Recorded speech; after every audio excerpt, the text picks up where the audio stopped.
দেশপ্রেমিক বাংলাদেশী দেশে বিদেশে যে যেখানে আছেন, আসসালামু আলাইকুম।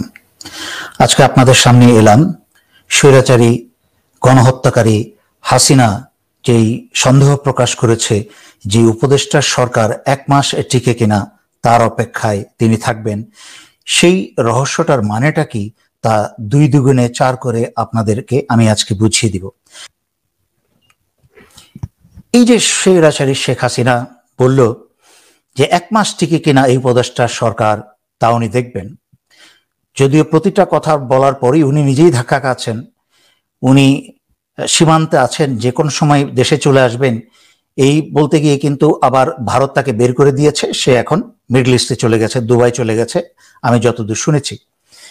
কিন্তু আপনাদের সাথে আর 1 মাস উপদেষ্টা সরকার টিকে কিনা তার সাথে আরো 2টা জিনিসের সম্পর্ক মিলিয়ে দেখেন যে এটা কি হাসিনার মুখের ভুয়া কথা ছিল না এর কোনো ভিত্তি ছিল কিনা আসলেই।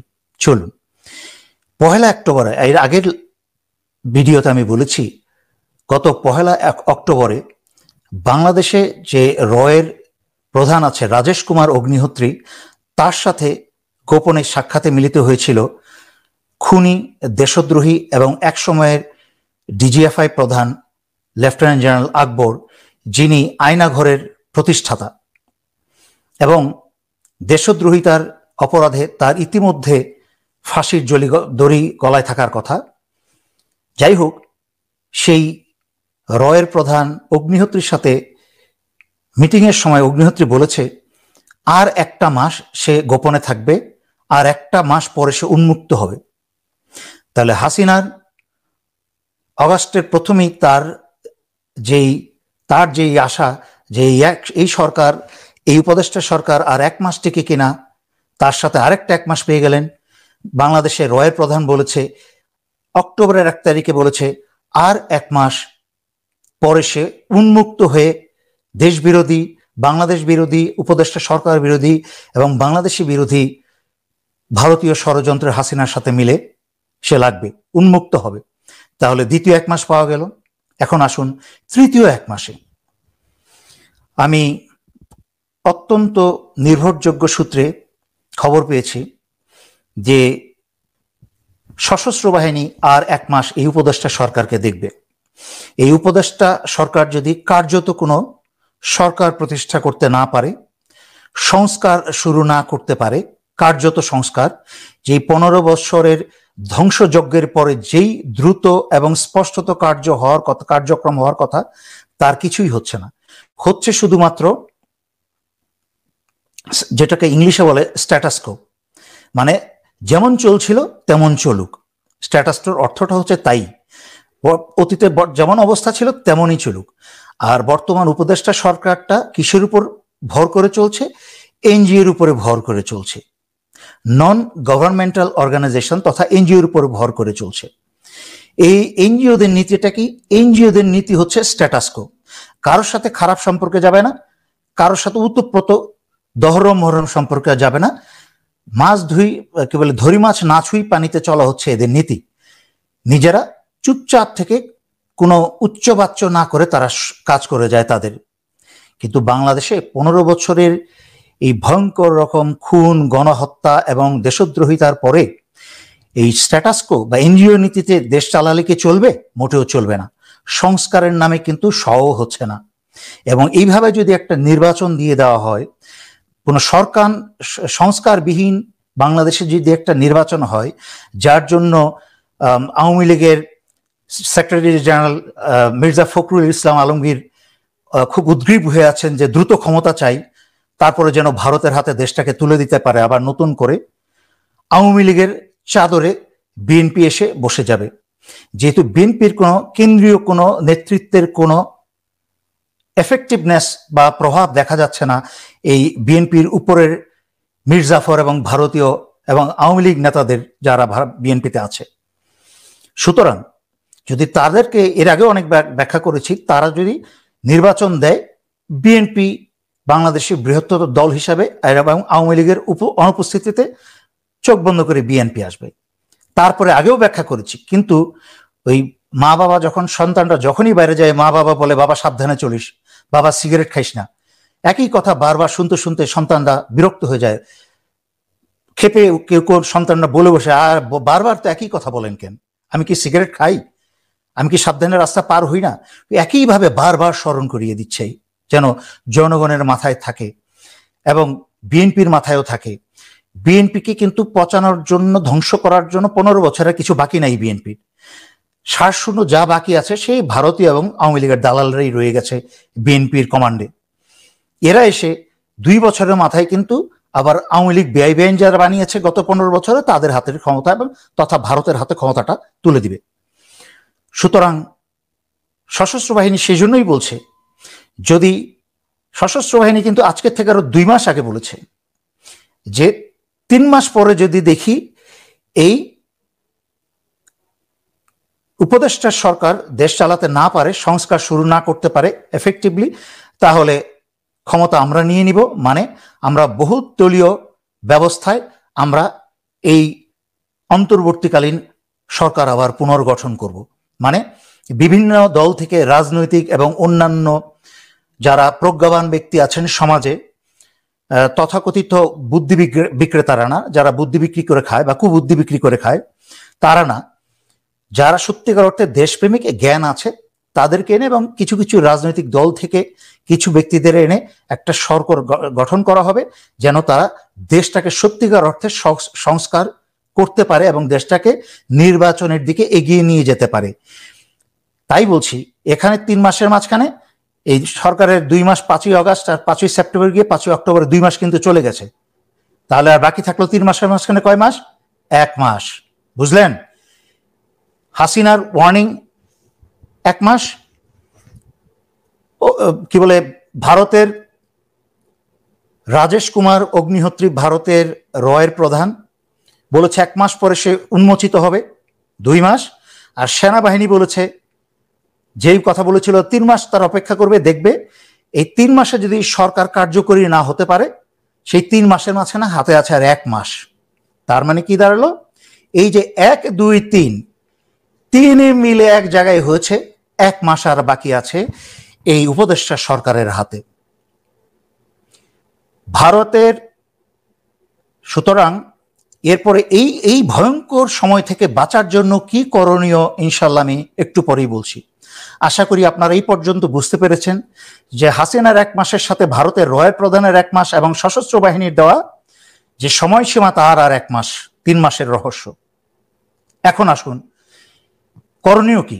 সবার প্রথম, এই যে স্বৈরাচারী শেখ হাসিনা, আপনারা মনে করছেন 2 দিন পরে পরে আওয়ামী লীগের, সন্ত্রাসী লীগের নেতাদের সাথে শেখ হাসিনার বৈঠক হচ্ছে, টেলিফোনে আলাপ হচ্ছে, আর সেই গোপন আলাপ এত সুন্দর করে বাজারে প্রকাশ পেয়ে যাচ্ছে।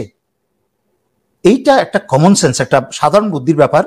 এইটা কোনো গোয়েন্দা বা কেউ প্রকাশ করছে না, এটা আওয়ামী লীগ এবং ভারত মিলেই সেটাকে সুন্দরভাবে পরিকল্পিতভাবে রেকর্ডিং করেই বাজারে ছাড়ছে এবং তাদের পরিকল্পনার অংশ হিসাবেই বাংলাদেশের বিভিন্ন মিডিয়া এটাকে ছড়াচ্ছে।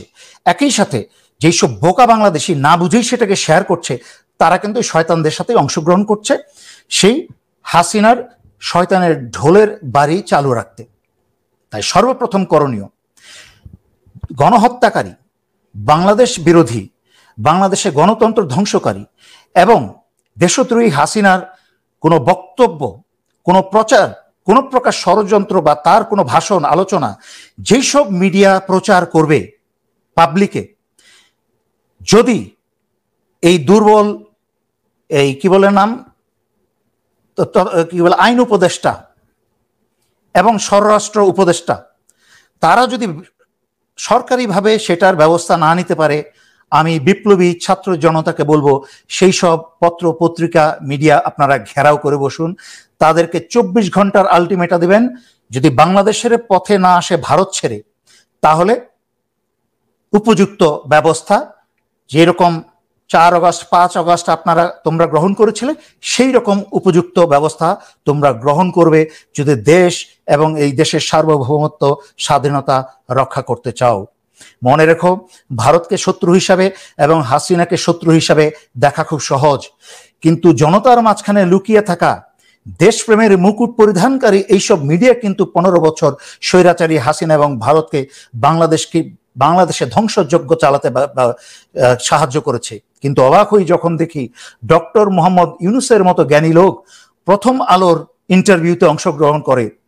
দেশের জন্য কোনো কথা বলতে হলে, দেশের প্রতিরক্ষার জন্য কোনো কথা বলতে হলে, ভারতের বিরুদ্ধে বা ভারত বাংলাদেশের বিরুদ্ধে যে সব প্রপাগান্ডা করছে তার বিরুদ্ধে উঁচু হয়ে দাঁড়াতে কথা বলতে হলে ডক্টর মোহাম্মদ ইউনূসকে যে আল জাজিরার মতো মিডিয়াদের কাছে সাহায্য নিতে হবে, দাঁড়াতে হবে, সেই বুদ্ধিও ডক্টর মোহাম্মদ ইউনূসের মাথায় এখন আসছে না।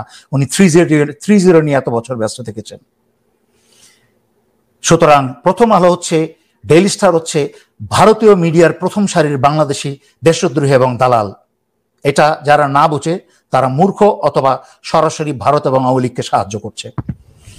সুতরাং কি বলেছি, প্রথম পদক্ষেপ এইসব দেশদ্রোহী মিডিয়ার বিরুদ্ধে সোচ্চার হতে হবে এবং তাদেরকে উপযুক্ত সাজা দিতে হবে। তারা যেন সাহস না পায় হাসিনার কোনো কথাবার্তা পত্রপত্রিকায় মিডিয়ায় প্রকাশ না করতে, কারণ তার মাধ্যমে, এই ধরনের প্রচারণার মাধ্যমে দেখাচ্ছে তারা যেগুলো লিক হয়ে যাচ্ছে আসলে লিক হচ্ছে না। এর মাধ্যমে হাসিনা সন্ত্রাসী লীগের ছেলেপেলেদেরকে উৎসাহ দিচ্ছে এবং তাদেরকে পুনর্গঠিত হতে সময় দিচ্ছে এবং উৎসাহ জাগাচ্ছে দেশের বিরুদ্ধে কাজ করার জন্য। এই যখন জুলাই আগস্টে কিন্তু আওয়ামী লীগের কোনো ছেলেপেলে সন্ত্রাসীরা আমার কোনো ফেসবুকে ইউটিউবে কোনো গালিগালাজ করা বা কোনো মন্তব্য করার সাহস পর্যন্ত পায় নাই। তার আরেকটা উদাহরণ, তারা যে পুনর্গঠিত হচ্ছে এবং অনেক হয়ে গেছে, কারণ এখন আমাকে তারা লাইন ধরে গালিগালাজ করে। তারা জানে যে গণহত্যার জন্য স্বৈরাচারী শেখ হাসিনার ফাঁসি তো ইনশাল্লাহ হবেই, ফাঁসির রায় তো ইনশাল্লাহ হবেই, তার সাথে সাথে আয়নাঘর সৃষ্টির জন্য হাসিনার ফাঁসি যথেষ্ট। সেই জন্য তারা উঠে পড়ে লেগেছে, আমার সকল লাইভে একই কথা লেগেছে, লিখে যাচ্ছে কোথায় আয়নাঘর দেখান, অথচ চারিদিকে আয়নাঘরের সাক্ষী প্রমাণ। যারা আয়নাঘরের শাস্তি ভোগ করেছে, সাফার করেছে এতটা বছর, তারাও কিন্তু আল্লাহর রহমতে তারা বেরিয়ে এসেছে এবং সাক্ষী দিচ্ছে। দ্বিতীয়ত, এই যে ভারত আমাদের বিরুদ্ধে যত প্রপাগান্ডা করছে, এর আগেও অনেকগুলো লাইভে আমি বলেছি, আপনাদের ব্যক্তিগত থেকে আরম্ভ করে সমষ্টিগত সবাই মিলে, এবং যারা ইউটিউবার আছেন, যারা বিভিন্ন পত্র পত্রিকায় ফেসবুকে লিখেন, এবং যারা সরকারি উপদেষ্টা মণ্ডলী আছেন, ছাত্র নেতা আছো, তোমরা সবাই ভারত যখনই বাংলাদেশের বিরুদ্ধে কোনো প্রপাগান্ডা করবে, বাংলা ইংরেজিতে সকল মিডিয়াতে সবাই একত্রে তার প্রতিবাদ করতে শুরু করবেন, দেশের ভিতরে এবং আন্তর্জাতিকভাবে। আন্তর্জাতিক মানের জন্য ইংরেজিতে আমি জনাব নুরুল কবিরকে, নিউ এজের এডিটর জনাব নুরুল কবিরকে আমি অনুরোধ করব, এবং বাংলাদেশের অন্যান্য ইংরেজি পত্রিকা অবজারভার সহকারে যারা আছেন তাদেরকেও আমি অনুরোধ করব, আপনারা ইংরেজিতে আপনাদের কলাম ছেপে যাবেন বাংলাদেশ বিরোধী ভারতের সকল প্রপাগান্ডার বিরুদ্ধে, মিথ্যার বিরুদ্ধে। মনে রাখবেন, 7 দিন মিলে একটা মিথ্যা কথা বলতে বলতে কিন্তু মানুষ একসময় মনে করে এটাই সত্যি কথা। ভারত কিন্তু এই কাজটা, পশ্চিমাদের জন্য এই কাজটা ক্রমাগত করে চলেছে। আপনারা মনে করেছেন মলম বিক্রেতারা, হ্যাঁ মলম বিক্রেতা আপনার কাছে মনে হচ্ছে, সাদারা মনে করছে যে আসলে কিছু একটা হচ্ছে বোধহয় হিন্দুদের খুন খারাপি, কিন্তু সবচেয়ে মিথ্যা প্রপাগান্ডা তা কিন্তু তাদের বিরুদ্ধে, প্রপাগান্ডার বিরুদ্ধে অ্যান্টাই প্রপাগান্ডা আপনাদেরকে সর্বাত্মক চালিয়ে যেতে হবে। এবং তৃতীয়ত, বাংলাদেশে যত ভারতীয় দালাল আছে, আমি বাংলাদেশের এই যে আইনি বিচারিক ক্ষমতাপ্রাপ্ত সশস্ত্র বাহিনীকে এবং পুলিশকে এবং স্বরাষ্ট্র উপদেষ্টা জাহাঙ্গীর স্যারকে আমি অনুরোধ করব, আপনার সাথে আমার সম্পর্ক অত্যন্ত ঘনিষ্ঠ, অনুরোধ করব যারা ভারতীয় দালাল প্রকাশ্যে এবং গোপনে, তাদের সবাইকে গ্রেফতার করতে শুরু করুন এবং কোনো জামাই আদরে না, তাদেরকে রিমান্ডে নিন। গত 15 বছর কিভাবে বাংলাদেশ বিরোধী, বাংলাদেশের স্বাধীনতার সার্বভৌমত্বের বিরুদ্ধে গিয়ে দেশদ্রোহিতা করে যে ফাঁসির যোগ্য অপরাধ করলো, তার জন্য আপনারা রিমান্ডে নিন। 1-2টা রিমান্ডে নিতে শুরু করেন, ওই যে মুরগি কবির থেকে আরম্ভ করে 2-4টা বদমাইশকে আপনারা রিমান্ডে নিতে শুরু করেন, দেখবেন সমস্ত ভারতীয় দালালরাও কিন্তু বাংলাদেশ ছাড়তে শুরু করেছে, ওই দাদাদের দেশে চলে যাবে এবং যাক চলে সেখানে।